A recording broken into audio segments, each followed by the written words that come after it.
North से south आई बहू। रीटा अपने कॉलेज की लाइब्रेरी में एक जॉब एप्लीकेशन भर रही थी। तभी उसका मोबाइल बजता है, जिस पर उसके पापा का कॉल आ रहा था। रीटा अपने सारे फॉर्म्स छोड़कर अपना मोबाइल लेकर बाहर आ जाती है। पापा का फोन उठाती है और फोन पर कुछ बातें करती है। बातें करने के दौरान उसके चेहरे पर उदासी छाने लगती है। फिर वो अपना फोन कट करती है और लाइब्रेरी की तरफ देखती है, पर अंदर नहीं जाती।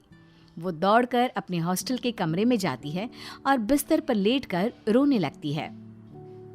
तब सपना, जो रीटा की सहेली थी, वो उससे पूछती है, रीटा, तुझे क्या हुआ? क्यों रो रही है? किसी ने कुछ कहा है क्या? रीटा ने कुछ जवाब नहीं दिया और फूट फूट कर रोने लगी। रीटा, बताना क्या हुआ? कहीं वैकेंसी खत्म हो गई क्या? तू तो जॉब अप्लाई करने गई थी, फिर वापस आकर रोने लगी। अरे परेशान मत हो, दूसरी कंपनी का फॉर्म भर दे। तेरे में टैलेंट की कोई कमी थोड़ी ना है। मुझे पता है हमारी रीटा का ऑफिसर बनने का सपना जरूर पूरा होगा। नहीं नहीं, मेरा कोई सपना पूरा नहीं होगा। मेरे नसीब में ऑफिसर बनना नहीं लिखा, बस चूल्हा चौका करना लिखा है। अरे क्या बोल रही है तू? किसी ने कुछ कहा है क्या? तू मुझे उसका नाम बता, बस अभी उसकी खबर लेती हूँ। किसकी हिम्मत हुई हमारी रीटा को कुछ कहने की? तेरे जैसी बुद्धिमान लड़की को कैसे कोई उल्टा सीधा बोल सकता है? सपना, किसी और ने नहीं, मेरे खुद के पापा ने कॉल किया था। ओ, तो अंकल जी गुस्से में कुछ बोल गए होंगे। अरे तुम इतनी दुखी क्यों हो रही हो? अब तुम मुझे साफ साफ बताओ, क्योंकि अब ना मेरा सर फटा जा रहा है। सपना, अगले महीने मेरी शादी है। पापा ने लड़का देख लिया है और उन्होंने शगुन का पैसा भी दे दिया है। अरे ऐसा भला कहीं होता है क्या? वो भी आज के जमाने में। अरे तू इतनी पढ़ी लिखी लड़की है, पापा की बातों में कैसे आ गई?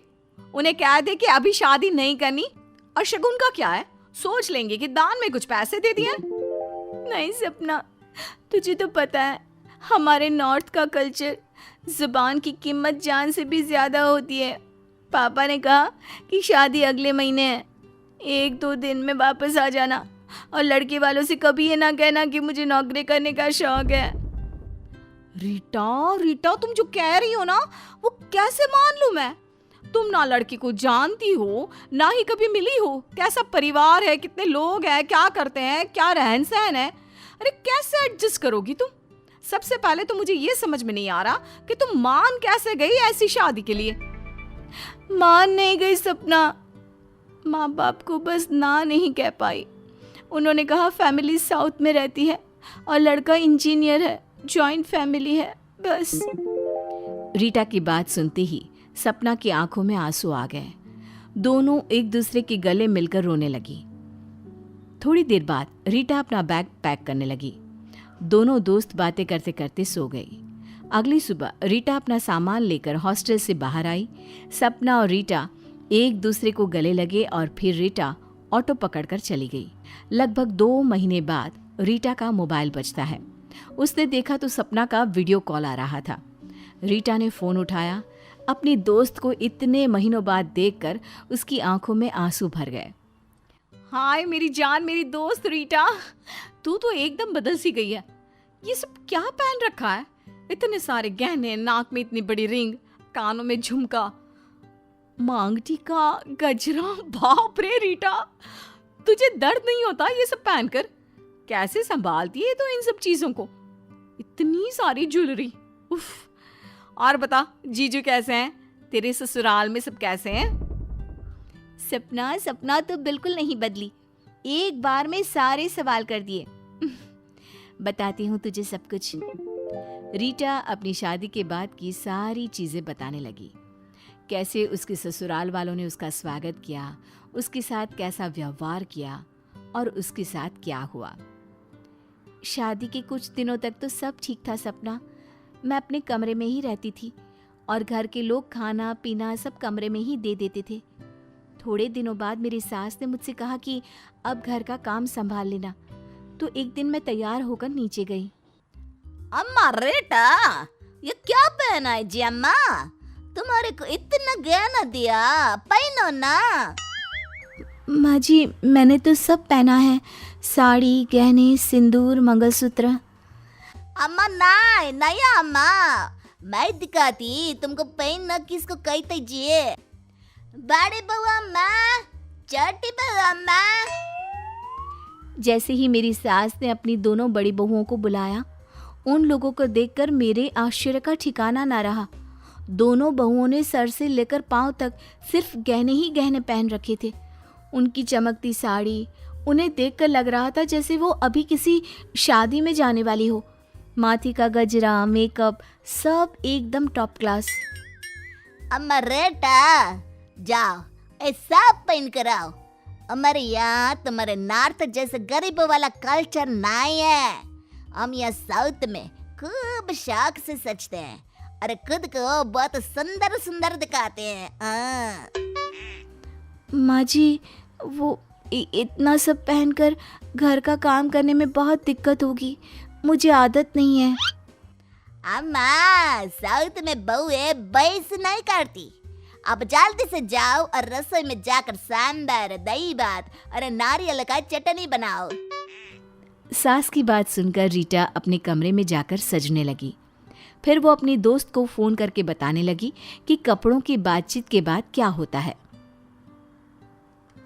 सपना, उसके बाद से मैंने वैसे कपड़े पहनने शुरू कर दिए। अब हर समय मैं ऐसे ही कढ़ाई की हुई साड़ी, गजरा और गहने पहनती हूँ। किसी दिन भी मैं कुछ हल्का नहीं पहन सकती। माफ करना रीटा, पर तुम्हारी बातें सुनकर ना मुझे साउथ इंडियन मूवी की याद आ गई। पर ये तो बता, तुम वहाँ का खाना कैसे बनाती हो? और हर दिन क्या रसम सांबार यही खाती हो? अरे खाने का तो पूछो मत।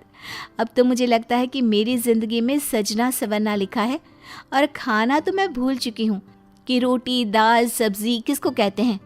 तुम्हें पता है, जब मैं पहली रसोई में गई, रीटा अपने रसोई घर में जाती है और खीर बनाती है। तभी उसकी सास आती है। अयो, ये क्या बकवास खाना बना रही हो रीटा? ये सब हम नहीं खाते जी। माँ जी, मैं तो खीर बना रही हूँ। आपके बेटे ने कहा कि घर में सबको खीर बहुत पसंद है। अयो, चाटे बहू अम्मा, हमारे खीर में नारियल का दूध और नारियल के टुकड़े होते हैं जी। हम सब सिर्फ गाय के दूध का खीर नहीं खाते। और बाकी का क्या खाना बना रही हो, ये तो बताओ। माँ जी, मैं पालक पनीर, जीरा राइस और दाल तड़का बना रही हूँ। और माँ जी, मैंने सलाद भी काटा है। आज मैंने सोचा कि पहला दिन है तो कुछ अच्छा खाना बना दूँ।